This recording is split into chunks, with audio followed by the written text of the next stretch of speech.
This is the Middle-earth philosopher. Most casual fans tend to refer to the Elves as a single and monolithic collective, all sharing the same values and behaviors. However, fans of the books and even the movies know, in fact, that there are actually several Elven communities spread throughout Middle-earth's history and geography, and that the chief group that often comes to mind when mentioned is the Noldor, and for good reason. Most of the histories that people know about, even the most obscure, come from them and their actions and interactions over the past 2 ages. And moreover, the reputation is very mixed in both the fandom and in universe. As a Tolkien fan, you either hate them as arrogant and power-hungry, deserving of everything that they got during their wars, or you view them from the other side as, while not seeing them as the pinnacle of Elven society, at least tend to look at them with a little more nuance rather than just a black and white view. And within that specific world, if you heard the name Noldor, it might conjure some vague recollection of days gone by, myths and legends, but nothing more other than that. However, the group that is considered the pinnacle of Elven existence, as I mentioned earlier, is often scarcely remembered or even talked about, and they are the Vanyar. The Silmarillion names the blonde-haired tribe of Eldar as the most numerous, most powerful, and wisest of all the elves in Arda because of their intense loyalty to the Valar. And honestly, I've been wanting to do a video on this for a long time, but I haven't because essentially if I had done it back then, I was just going to basically shit on them. Because as bad as the Noldor were, at least they were part of the world, where the elves were supposed to help it raise the other peoples of the world to their maximum potential. But let me back up a little bit here. The most that is written about the Vanyar is in the first 2 chapters of the Silmarillion, after the original Elven migration to Valinor from Middle-earth, that led by their High King Finwe, they and the Noldor held their clans together during the Great Journey, and because of that, were initially very close once they arrived in Valinor, even sharing the same city of Tirion, until for whatever reason, the Vanyar decided that they wanted to be even closer to their divine lords, and thus entirely removed themselves from the city to Mount Tenoquentil, where Manwë and Varda lived. After that, few among the inhabitants of Valinor ever heard from them. The only other time they are mentioned with any significance is during the War of Wrath, when they consisted of the majority of the army of the West that went to war to finally liberate Beleriand from Morgoth. And it's because of this very conspicuous lack of presence that the Vanyar are also generally regarded by many fans as being the most mysterious of the elves.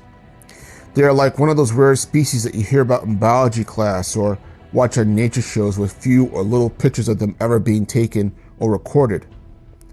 Beyond that, the only details that we do get about the Vanyar are from the splattering of mentions of intermarriages between members of their clan and the Noldor nobles, such as Finwe, Turgon, and Finrod. Yet even these proved to further solidify the point that the 2 groups had very different ambitions at their core, and nothing more nuanced beyond that. The Noldor, as part of their nature to create and build things, were made to literally think outside the box and use their imagination, which was required to create anything really. It was in their nature, therefore, to question, because how can you grow and mature so that you can make stuff if you don't ask any questions? The Vanyar, on the other hand, chose not to do that. They basically were told how to do things and they stayed in their lane. Though they were capable of creation, as I just said, and even waging war, it was not their norm. Whereas with the Noldor, that tended to more suit them. If anything, they were the embodiment of that element that's common to all elves of Arda, of just being content of things as they are, holding time in a bottle, basically. And yes, as I said, even the Noldor did suffer from that as well, despite their tendency to still create and change things. And this is why I'm not such a big fan of the Vanyar, though I don't hate them. Say what you want about the Noldor, but they had many good points and influences in Middle-earth. They called out the Valar on their complacency that led to the rise of Morgoth not once, but twice. the latter almost leading to the complete genocide of humans and Sindarin and Noldor elves in Beleriand. Something that the nature of Middle-earth says that they were chastised for by Uru-Uyuatar because he viewed their overcaution as a lack of faith that the supreme being of that universe would ever let some upstart take over his project. The very knowledge that Valinor, the Valar, Uru, and the Elder Days even existed was thanks to the Noldor's efforts in Middle-earth, mixed as it was. And it was Fëanor himself, mad as he was, who, under Uru, declared upon his departure from Valinor and the declaration of the Curse of Mandos, that the Valar would follow him back east, though obviously it was not as he envisioned. What did the Vanyar contribute to Uru's project, basically? Loyalty to the Valar? Yes. Not being deceived by Morgoth? Yes. Liberating Middle-earth from Morgoth as well? Yes. But I would also add this to those accolades. Of the three, only the last one was a contribution to the evolution of Middle-earth proper. The former two kept them in the good graces of the Valar, but that was about it. Other than that, they had nothing to do with building up Middle-earth as a desire, something that they had wanted to do. They basically fought the War of Wrath because they were told to. They were soldiers, not warriors. Even the Noldor that remained during the Second Age did so in large part out of a desire to repair the damage that they had done because they still loved Middle-earth proper. The Vanyar, in contrast, basically picked up and left. And yes, I will confess that there probably was a desire there too to make Middle-earth like Valinor as much as possible. Otherwise, Sauron wouldn't have played that card during his temptation of the Noldor lords of Eregion. But this was also not solely for the Nordrum themselves. This was not a repeat of Turgon building Gondolin and then using it as a safe haven for only him and his people only.